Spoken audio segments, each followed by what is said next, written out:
Going across the bay to SF State and San Francisco, we're going to hear from Russell Jeung. Um, so, Russell, are you there? Yes, I'm here. Okay. So how has the recent climate disasters hit the immigrant communities, in particular SF Chinatown?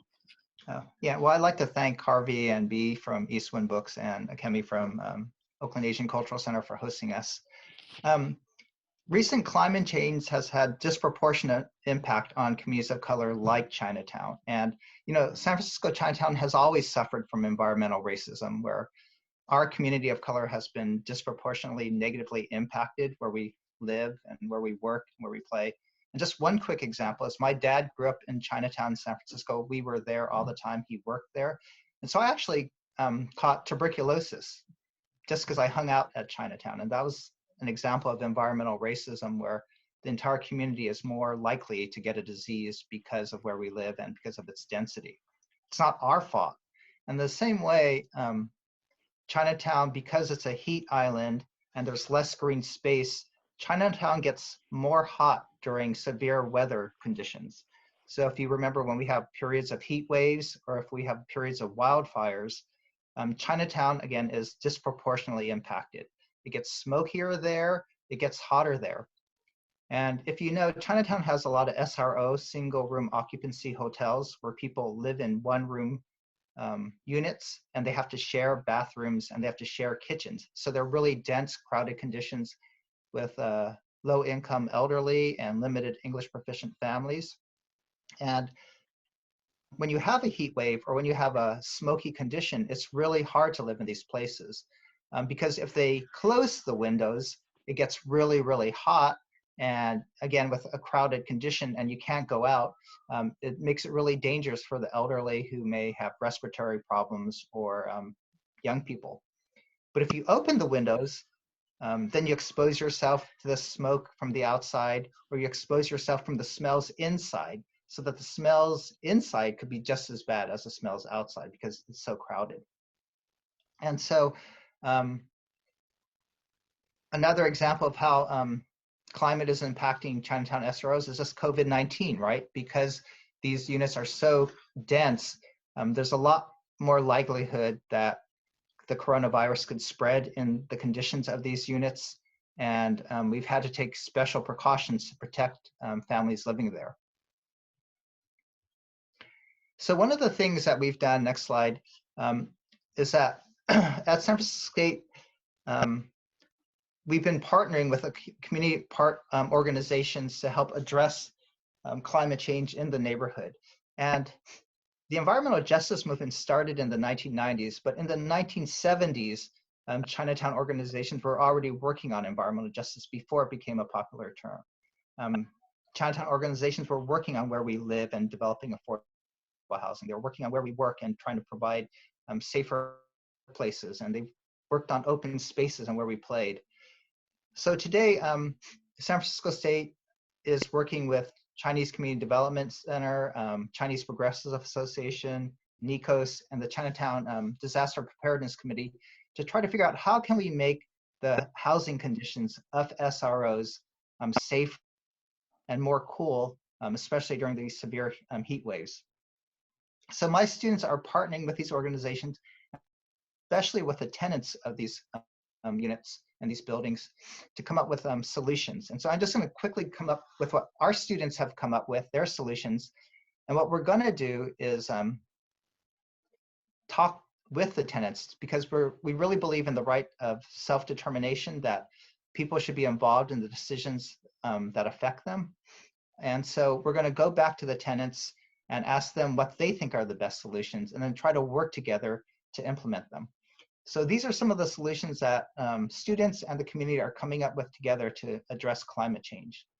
One is rooftop painting, that if you simply paint over dark, hot roofs which trap the heat and cover them with a protective coating, that actually reflects a lot of heat and cools the building and saves energy costs. So that's one first thing. And that would be a fun project for everybody to come around and just paint rooftops. Another solution, next slide, is planting green roofs. And this is a really positive solution too, because not only do we give people a place to gather and to build community, but it's also a place where we could preserve cultural traditions of growing Asian crops. And so this might be harder because the roofs might not be able to bear so much weight of the garden. So we're examining the cost and the weight of putting in community gardens on roofs. Another solution that we have is that a lot of people say Portsmouth Square is the living room of Chinatown where people just come out and play.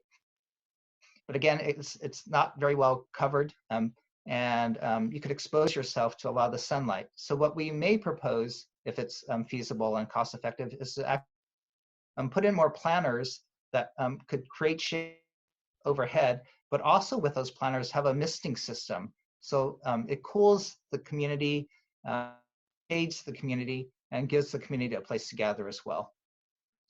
And finally, our fourth solution is that to put in more cooling stations sponsored by the government that are more accessible and enjoyable for the residents. So I don't know if you guys know, but there's actually a community center underneath Portsmouth Square, but it's hardly ever used. And so this would be actually a policy solution where if enough residents like this idea, we'd push our board of supervisors to budget to make this a cooling station, and not just make it open for people, but actually make it a cultural gathering space where we would have activities for the seniors, games for kids, something that would draw them rather than just a place to be. So that's what our students are doing. And again, we were interrupted by the shelter in place, so we couldn't get to talk to all the families in the SROs. And so now, because of COVID-19, we've really shifted this semester to actually looking at anti-Asian violence and discrimination. And that's a whole nother environmental racism issue. You know, I don't know, do you want to ask a question about that, Harvey, or do you want me to talk about that? You have to unmute. Yeah, if you could talk about briefly about how anti-immigration and the recent Chinese virus speeches from the White House has endangered our communities, and then we'll definitely address that in the general panel discussion also, just as well. Yeah.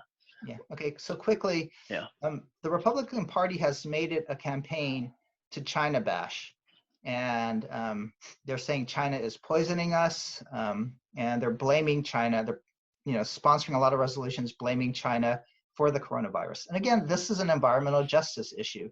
That just as hate speech can create a hostile workplace, or hate speech could create a hostile classroom, I think the Republicans' campaign speeches are actually creating a hostile world climate. And it's dangerous in several ways. And one is that it has a disproportionate impact on Asian Americans.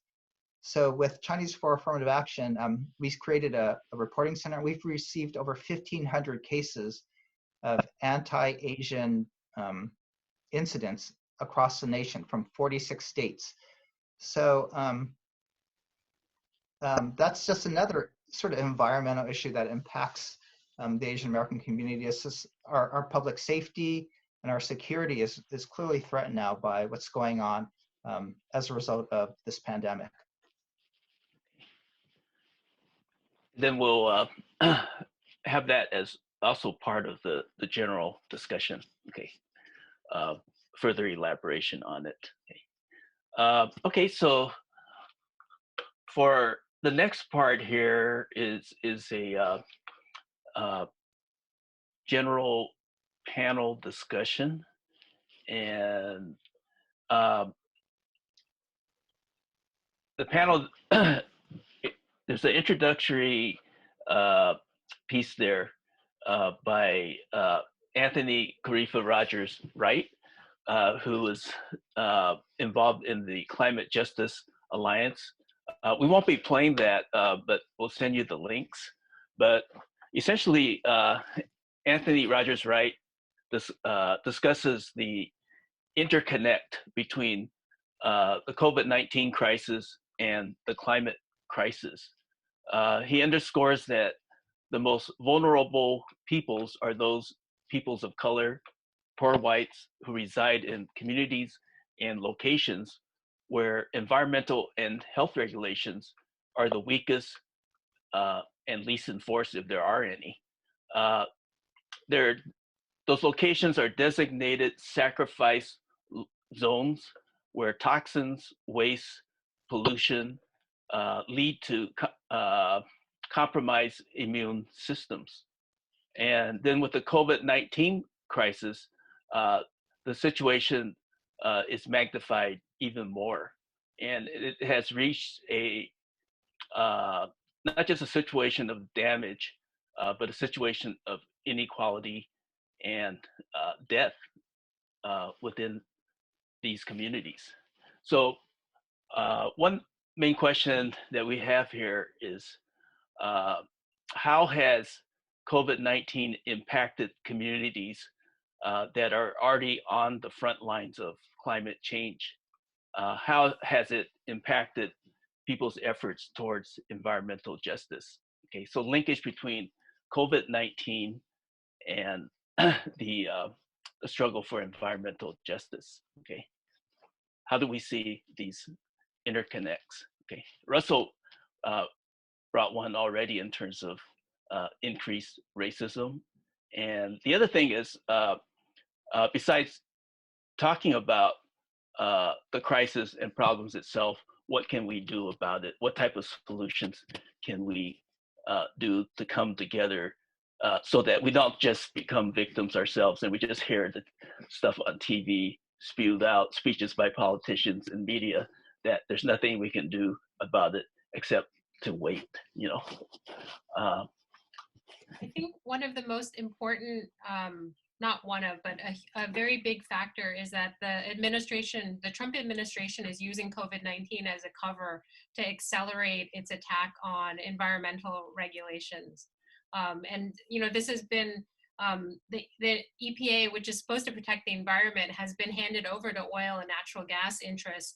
And, you know, that's only accelerated. The COVID crisis has become just the way to nail it down, you know, pulling all regulations, whether it's environmental, whether it's on car emissions, whether it's on, you know, border and refugee policy. And so, you know, I think that we have to really watch what's happening. And, you know, the Trump administration is using COVID to basically nail in their agenda. And that's true all across the board, not just with environmental regulations, but it's very, very apparent when it comes to environmental regulation right now and policymaking. And in terms of what you can do, you know, there's the same things that have always been done, except it's hard to do the in-person organizing right now, you know, but lawsuits and so on. So I don't know, but that's absolutely part of the context. The pro-regulation, the pro-oil and gas and anti-regulation impulses, that's just being nailed right now.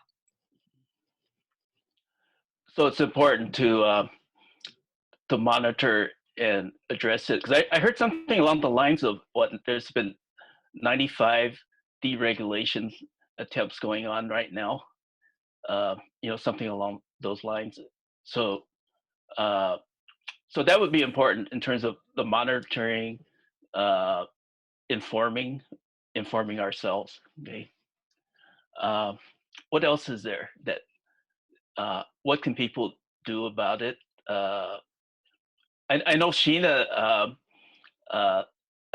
showed the video of her folks' home with that, you know, the gas spewing above the refineries and things like that.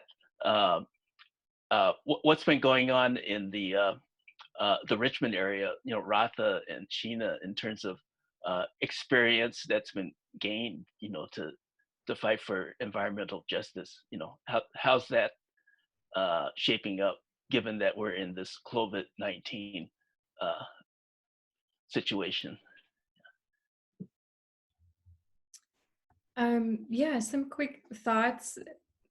Definitely sitting with what's happening right now in terms of deregulation of these polluting industries, and just how much pollution both is harming our communities and has made them more vulnerable to pandemics like this. And I think hearing from the Capitol as well, that the industries are really well financed. So they're continuing to lobby while we're at home. They have the resources to make sure that legislators are hearing from them about the need to deregulate to protect their profits in this time.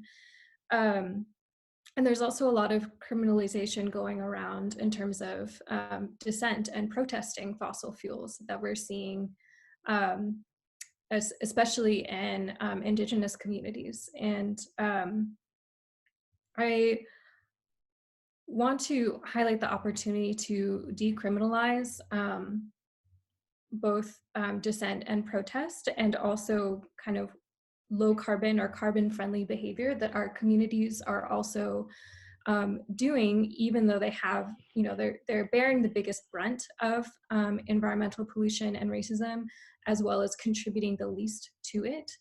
So I'm just thinking of our communities in Oakland, Chinatown that, walk everywhere, take the bus, have local groceries. The way that they live is very carbon friendly. And there are other ways that before this crisis, other things in our communities were being extremely criminalized. So people who need to take public transit but can't afford the fare. So much was being spent on policing fare evaders, or people who have been put on in the street because of the housing crisis, and how much of the fines and evictions have been leading into that. And now we're seeing a state response that is actually, given the crisis, like, well, actually transit is now free, or, we're going to dedicate these hotel rooms for people who are houseless. And so I think it's showing that a lot of what was being criminalized and the ways that we were being extracted from can actually shift in this moment if we come together and build renter power, worker power, student power to hold on to some of these opportunities in the moment.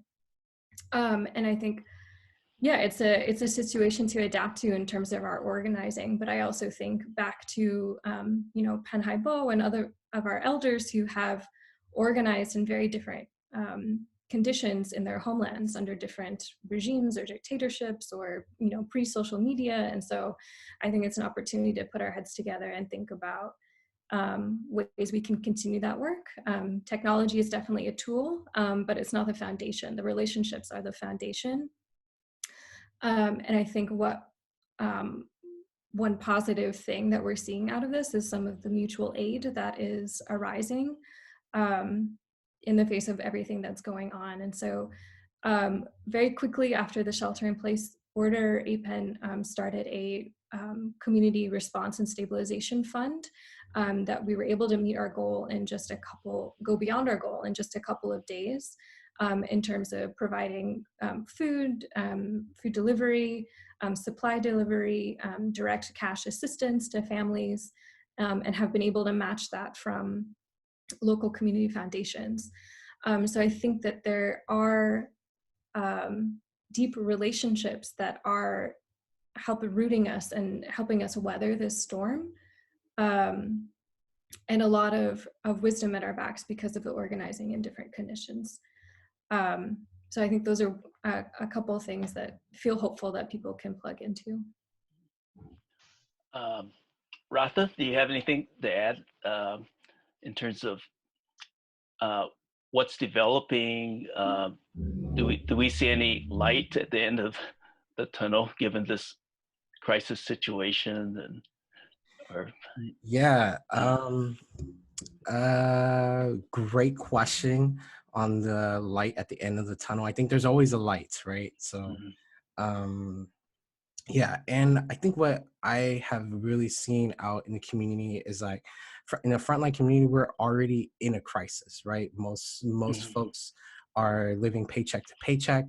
They're concerned about being pushed out with gentrification. They're already concerned about the compiling factors of their health. I have health complications, so just looking at the and just seeing how the community has really responded to it, I've really seen like the anxiety across the community really pick up, but I've also seen the resilience as well. And I've also seen like community members go like, well, you know, I've been in a crisis for a really long time. This extra crisis isn't that bad because I'm just able to deal with it so much better. And I see that, and I'm thinking like, yes, that's great. That's part of also of our resilience. And then how do we also honor that resilience and then take it to the next level? And part of what I see as the next level is just being really politically organized, and really being much more organized and being politically involved. And I think COVID-19 is really putting a magnifying glass to not just to all the cracks in the systems, and how the system was propped up and built up off exploitation, and how that exploitation is still prominent around. And what I think what COVID-19 is doing now is it's stressing that out so much that people are not going to be able to fall back and hide away, right? We have to be in community now. You can't really, you can't really hide away or be part of your own group. You can't kind of stay within your own, you can't hide behind money. You can't hide behind your own community. We're in a point where the entire economy has shifted, and we have to depend, not necessarily, we have to be mindful and have solidarity with each other.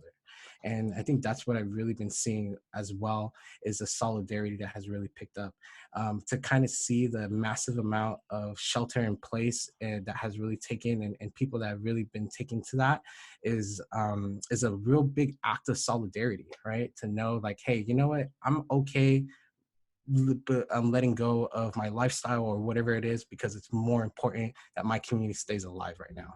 And the way that COVID-19, the way I kind of understand it, is that it shuts down the healthcare system, right? It's a super fast, contagious disease that will wipe out people that already have pre-existing conditions. So we already have an aging population. We already have folks, and then now you're talking about communities that live in Richmond that deal with air pollution all the time.